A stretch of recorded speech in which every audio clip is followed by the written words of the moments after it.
Kamu tahu asal-usul Talang Betutu? Yuk, kita bahas. Talang Betutu. Nama ini pernah menjadi bagian penting dari sejarah Palembang, bandara lama yang menjadi cikal bakal penerbangan di kota ini. Jauh sebelum dikenal sebagai lapangan terbang, Talang Betutu hanya tanah yang lebih tinggi di tengah hamparan rawa. Dalam istilah lokal Palembang, talang berarti tanah yang kering dan aman dari genangan. Sementara betutu berasal dari nama ikan betutu, ikan air tawar yang dahulu banyak hidup di rawa dan sungai di wilayah ini. Dari situlah nama Talang Betutu berasal. Memasuki awal abad ke-20, pemerintah kolonial Belanda mulai melirik kawasan ini. Di tengah Palembang yang rawan banjir, Talang Betutu dianggap ideal karena tanahnya relatif stabil. Sekitar tahun 1920, Belanda membuka Talang Betutu sebagai lapangan terbang sederhana. Belum ada terminal, belum ada fasilitas modern, hanya landasan tanah panjang untuk pesawat-pesawat kecil bermesin baling-baling yang melayani penerbangan perintis Hindia Belanda. Seiring waktu, peran Talang Betutu semakin strategis.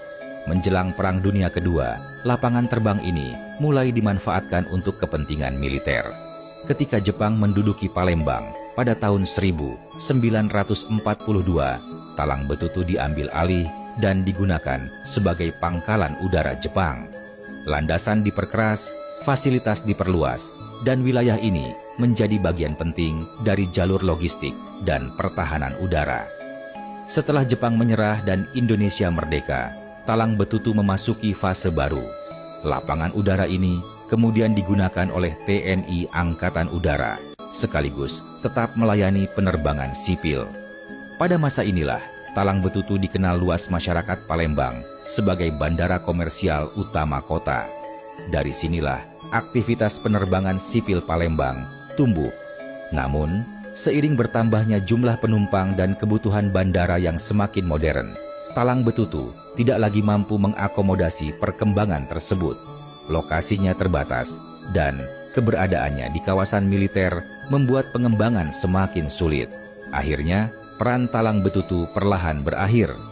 Penerbangan sipil dipindahkan ke bandara baru yang lebih representatif dan modern, yakni Bandar Udara Sultan Mahmud Badarudin II. Hari ini, Talang Betutu tidak lagi berfungsi sebagai bandara komersial. Wilayahnya berada di kawasan TNI Angkatan Udara, menyisakan jejak sejarah yang tak lagi ramai, namun sangat berarti.